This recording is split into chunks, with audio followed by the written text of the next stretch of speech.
Dzień dobry, ziomeczki i ziomale, witam dnia 6 czerwca. Słuchajcie, tak jak mówiłem, tak zrobię. Biorę się za drona i odpalam, bo jest trochę słońca i z tego trzeba skorzystać i zobaczymy, jakie wyjdą ujęcia miasta. A dla nas jest to bardzo ważne, bo skończył się pewien etap tutaj i zaczyna się nowy. Także ziomeczki, zapraszam serdecznie na odcinek i zobaczmy, co tutaj Polishman Travel zmontuje z dzisiejszej pogody i drona razem, jakie wyjdą ujęcia. Zapraszam.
Chciałem wam pokazać, jak zmienia się znak teraz, którym idziemy.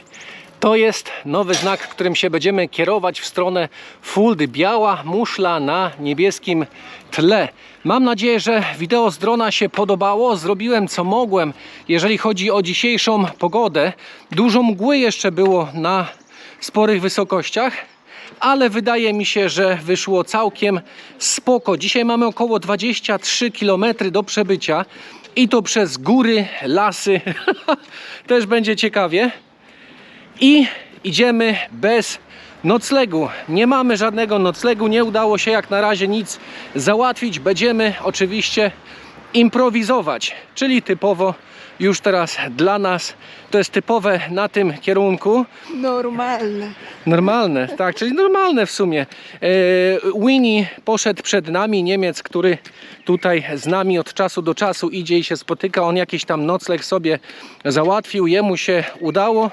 A my jak dotrzemy na miejsce, będziemy kombinować. Gdzieś tam na forum przeczytałem, że można w Czerwonym Krzyżu się dowiedzieć, zapytać. Podobno jakiś tam gdzieś pokój mają do noclegów. I to będziemy próbować. Wychodząc z Wacha natknąłem się na tak piękny właśnie obiekt. Jest to miejscowy basen. Fajnie by było sobie popływać tutaj i się wykąpać. No ale jest zamknięte na razie. Otwarte jest od godziny 12. Spójrzcie, jakie robią domki dla ptaków tutaj. Bardzo dużo, idąc przez wsie właśnie widziałem. Ludzie budują sobie takie domki, żeby ptaki miały gdzie mieszkać i to w jakich warunkach. Dosłownie hotele dla ptaków. Nie można też zapominać o tych tutaj ziomeczkach. A te ziomeczki mają taką oto tutaj chałupę. Pół ptaki, większe, ale mają większą hawirę. To już rezydencja jest. Zauważyłem, że Niemcy bardzo lubią umieszczać malunki na ścianach, a ta wioska to jest chyba wioska ptaków. No to już jest w ogóle kozak. Zobaczcie, pingwiny nad morzem wychodzą na ląd zobaczyć, co się dzieje. No Kołobrzeg to nie jest, nie widać parawanów. Tutaj macie dowód, pokazuje jak w szkole. O, czy sięgnę. 477 km stąd jest Görlitz i stamtąd właśnie zaczynaliśmy. Dzisiaj idziemy z Wacha, 7 szczęśliwa, 7 km. Fajny znaczek Via Regia i kierujemy się w stronę Fuldy, 56 km, a do Santiago 2536 km. Jeszcze zostało dupny znak. Lecim na Szczecin albo pędzim na Santiago. A co my tu mamy? Mamy tutaj sklep i różne rodzaje właśnie mięs, sałatek. Mamy też bułki i pani, która jest właścicielką, Engel, to wszystko sprzedaje. Widzieliśmy już piekarnię mobilną, a teraz widzicie tutaj sklep mobilny, mięsny na wiosce i pani sobie tak objeżdża i sprzedaje. I co warto powiedzieć, to pani też idzie do Santiago, ale przechodzi przez trasę północną w Hiszpanii i wybiera się tam bardzo, ale to bardzo niedługo, także cieszymy się, że spotkaliśmy panią na swojej drodze, która też robi trasę Jakuba. Chciałbym powiedzieć, że pani, która kupowała właśnie zaraz przed tym, jak ja przyszedłem nagrywać ten mięsowóz, pani robiła zakupy i mówi, czy macie wystarczająco wody? A ja mówię, no tak, niby mamy ok. Ona mówi, ale to ja wam przyniosę flaszeczkę zaraz. I przyniosła nam to. Wsparła nas pani na trasę wodą, za co serdecznie dziękujemy. Czeka mnie zakup nowych okularów. Widzicie, już pierwsze takie zarysowania poważniejsze się wydarzyły. A to od tego, że okulary wrzucam do kieszeni, jak jest deszcz. I w tej kieszeni gdzieś się po prostu to przeciera. No ale jak będzie jakiś tam Rossmann czy jakiś sklep, to zakupię sobie okulary i tym razem w innym kolorze. Ciekawostka taka. Wunschglocke, czyli dzwon, który spełnia życzenia. Dzwon życzeń. Jeżeli masz jakieś, kochanie, życzenie, to pierdyknij w ten dzwon. Ciekawy jestem, ale tak. Ale tu czy... A gdzie chcesz? Pięknie, raz tylko wystarczy. No tak, to miało być jedno życzenie, a ty ile byś chciała?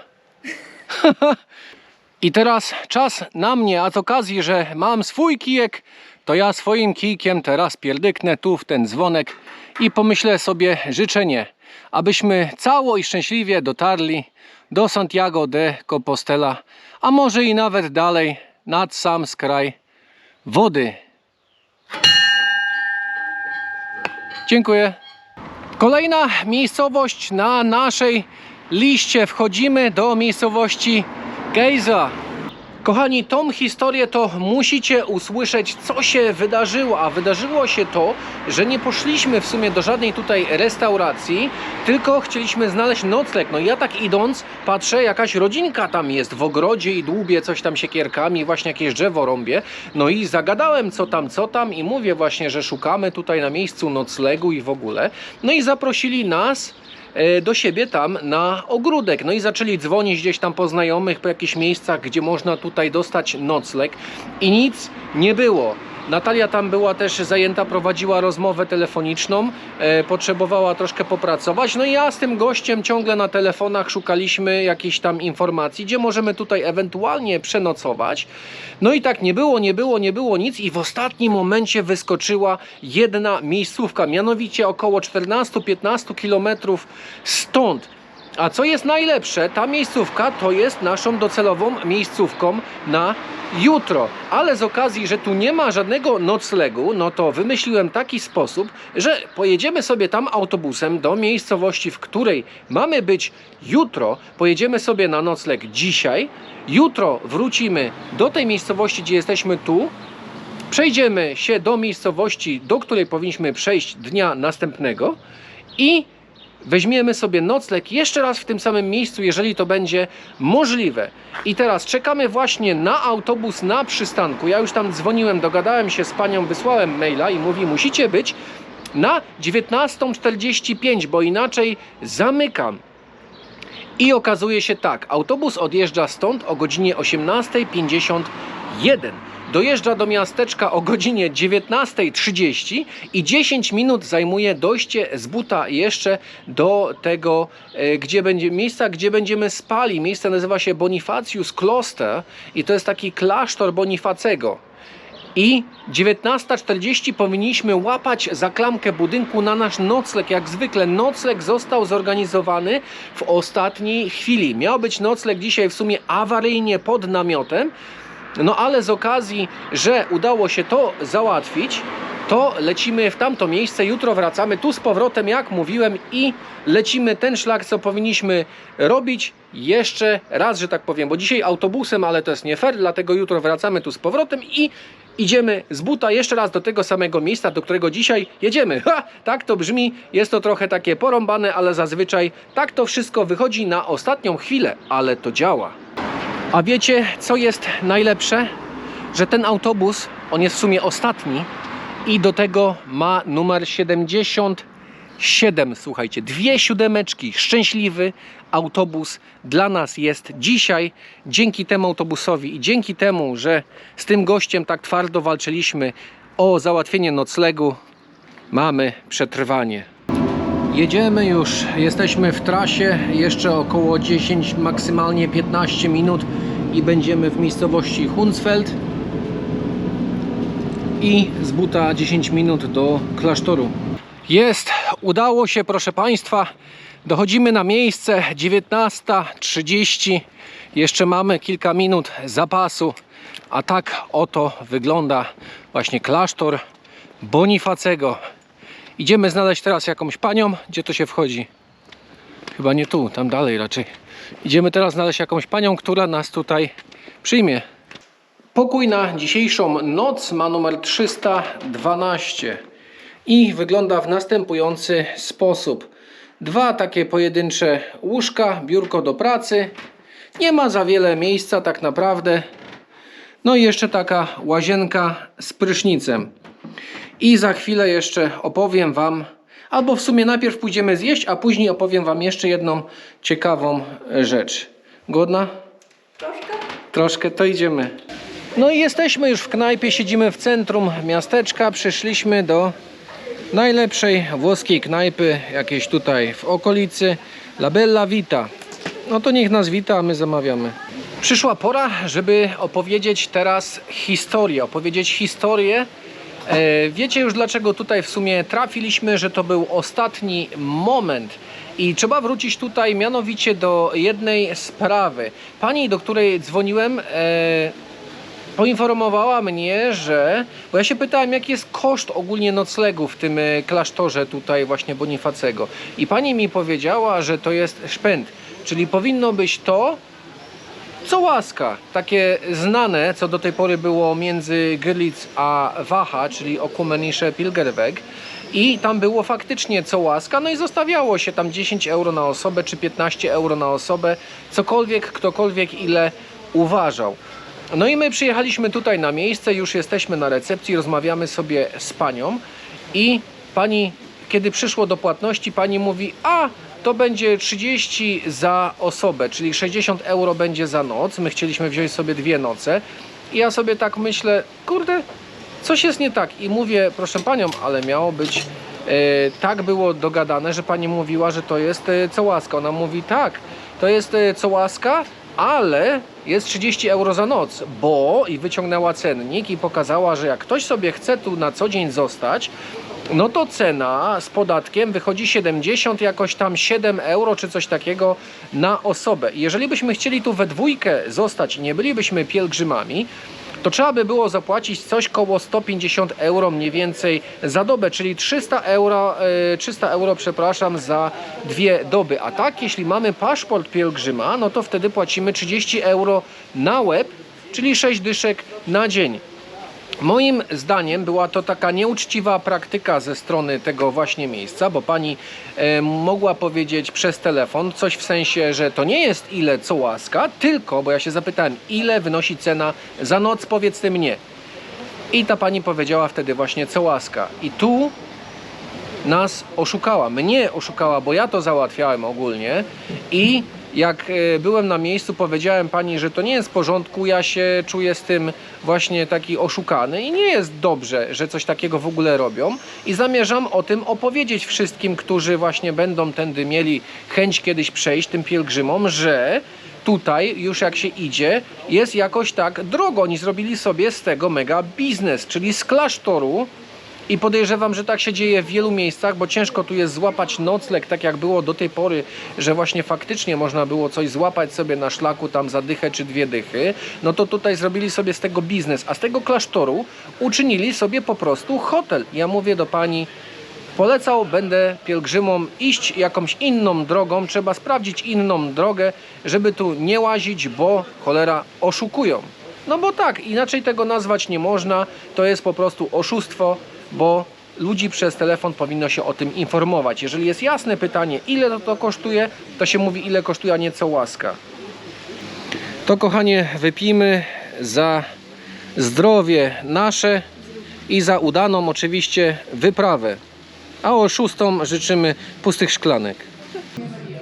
Weszliśmy do środka, bo zrobiło się zimno i od razu nam podali jedzenie. Zobaczcie, mamy tutaj pizzę Natalii. Dankeschön. I pani przyniosła właśnie jeszcze do tego jakieś pieczywo. I mamy moje spaghetti wymarzone carbonara. Dzień doberek, ziomeczki, słuchajcie, co wam muszę powiedzieć. Dzisiaj rano nastąpiły delikatne zmiany planów. Przegadaliśmy sprawę z Natalią i stwierdziliśmy, że nie wracamy z powrotem do tego tutaj miasteczka, a tym bardziej nie wracamy tutaj do tego przybytku, gdzie nas zrobili w jajo. Także nie idziemy na autobus i nie idziemy do tego miasteczka, bo nam się to nie podoba. I idziemy dalej w trasę, walić to, idziemy do Fuldy. Idziemy bez planu, na razie jeszcze powiedzieć w sumie nie mogę. Bez planu może nie do końca, ale jakiś tam zarys jest, bo w tej chwili nasze miejsce noclegowe na dzisiaj jest, że tak powiem, w produkcji? Nie, innego słowa mógłbym użyć, ale dzieje się, ktoś nam próbuje coś ogarnąć w każdym razie, a my idziemy do sklepu, żeby zdać butelki po wodzie, zakupić sobie nową, świeżą na drogę, coś do jedzenia i ruszamy. I następna sprawa to jest taka, że staramy się jak najszybciej dotrzeć do Frankfurtu nad Menem i żeby go przejść, a to z tego względu, że już bardzo niedługo, bo 14 czerwca rozpoczynają się Mistrzostwa Europy w piłkę nożną i wszystko będzie tam zasrane. Sklep załatwiony, kierujemy się na szlak i już mogę oficjalnie powiedzieć, że udało się załatwić nocleg. Nie to miejsce, co myśleliśmy, bo wszędzie jest niedostępne, ale udało nam się ogarnąć campingplac. Także zobaczymy, jak dotrzemy na miejsce, jak to będzie wyglądać. No i koszt niby to jest 15 euro za dobę, za namiot. No i tam jeszcze jest dostępność, są toalety i prysznice, czyli to, co jest nam potrzebne. Jakiś pielgrzym suszył pranie, jak tu nocował i zapomniał chyba bluzki. Zgubiliśmy się. Mój nawigator pracuje nad odzyskaniem właściwej drogi na szlak. Niech to szlak. Poszliśmy w tamtą stronę, a powinniśmy iść w tą. Bo tych znaków jest tutaj tak dużo i nie wiadomo naprawdę, w którą jest stronę. Także nie tylko ja gubię szlak. Dobra, znajdziemy drogę na właściwy. Doszliśmy nad jezioro, w fajną miejscówkę i grzechem by było nie nakręcić tego z powietrza. Także wyciągam drona, latający przyjaciel, rób swoje.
Kolejny pielgrzym coś po drodze zostawił. Co tu się stało?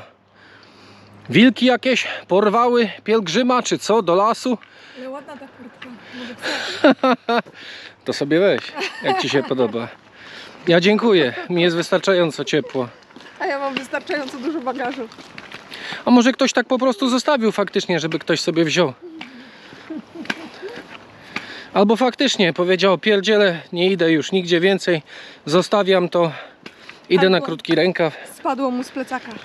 Spadła mu z plecaka, tak, na krzaki, tak? To ktoś inny podniósł i powiesił. No kochanie, ty to masz pomysły. No, naprawdę. Wyjątkowa dziewczyna. Czasami jak Natalia żaltem jakimś rzuci, to aż się nie mogę powstrzymać od śmiechu. Co to za blokada jest? Usunąć mi to. Szybko. Daj bokiem, Co bokiem? Łańcuch trzeba zdjąć. Zrobiliśmy sobie przerwę na coś słodkiego. A co to jest? A to jest jabłecznik i zamiast lodów waniliowych wziąłem lody o smaku Malaga. Kochanie, telefon ci dzwoni. Tak. Głośny dzwonek, nie? Głośny dzwonek, no. Przybyliśmy na pole kempingowe. No są tutaj dwa kampery, można powiedzieć. A czy jeden kamper i jedna przyczepa. I jest trochę taki teren podmokły. Bo akurat tam, jak przechodziłem i szedłem sobie tym, i pod moim naciskiem woda z dwóch stron wyleciała i zalała mi jednego buta. O. A tutaj są kible i prysznice i jest budka, w której się płaci 15 euro za nocleg. Dobra, zaraz się może dowiemy coś więcej i zobaczymy, czy jest w miarę sucho, żeby tu się rozłożyć. Namiot rozbity ponownie, czyli drugie podejście do nocowania w namiocie.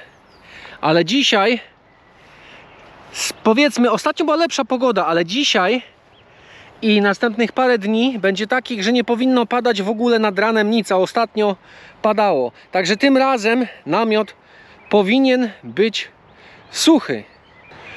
Kochani, to by było dzisiaj na tyle. Ja się wybieram akurat jeszcze z powrotem do Maka, bo tam jest internet z powrotem. No w ogóle nie mówiłem, że byliśmy w Maku, a byliśmy w Maku na wykwintnej kolacji, że tak powiem. No i wybieram się z powrotem do Maka, żeby skorzystać z internetu, żeby wrzucić odcinki i żeby złożyć odcinki, te, które mam do tej pory. Także ziomeczki, dziękuję serdecznie za oglądanie i że jesteście tacy wytrwali w tej tutaj serii do Santiago de Compostela. I zapraszamy na kolejne odcinki. Na razie, trzymajcie się. Ciao!